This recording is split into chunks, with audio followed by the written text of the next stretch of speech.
dimiskinkan. Presiden perintahkan sita seluruh aset kekayaan pelaku korupsi PT Kominfo Johnny G. Plate dan kawan-kawan.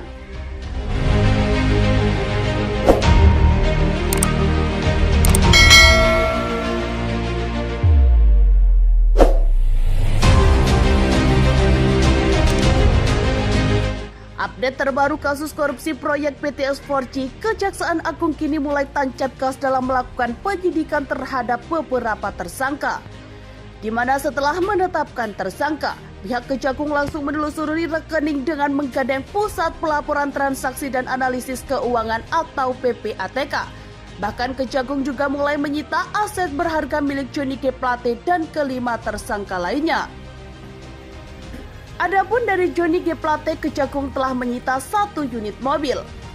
Kita sita sejumlah aset milik JGP berupa 1 unit mobil, ungkap Kapus Penkum Kejagung I. Ketut Sumedana.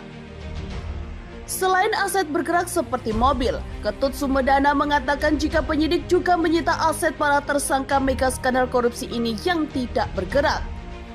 Aset berharga para tersangka kita sita. Ada yang bergerak berupa mobil maupun tidak bergerak berupa rumah, ungkapnya.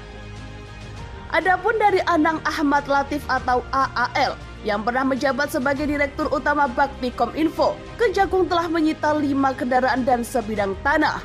Sedangkan Galubung Menak atau GMS yang pernah menjabat sebagai Direktur Utama PT Mora Telematika Indonesia, Kejagung telah menyita 2 unit mobil dan sebidang tanah.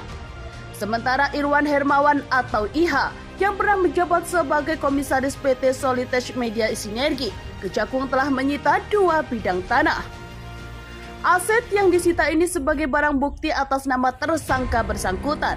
Penyitaan ini juga akan terus dilakukan terhadap aset lainnya milik para tersangka, ungkap Ketut Sumedana. Untuk saat ini Kejagung masih terus memburu aset milik tersangka mega skandal korupsi proyek PTS 4G lainnya yang masih dalam proses penyidikan.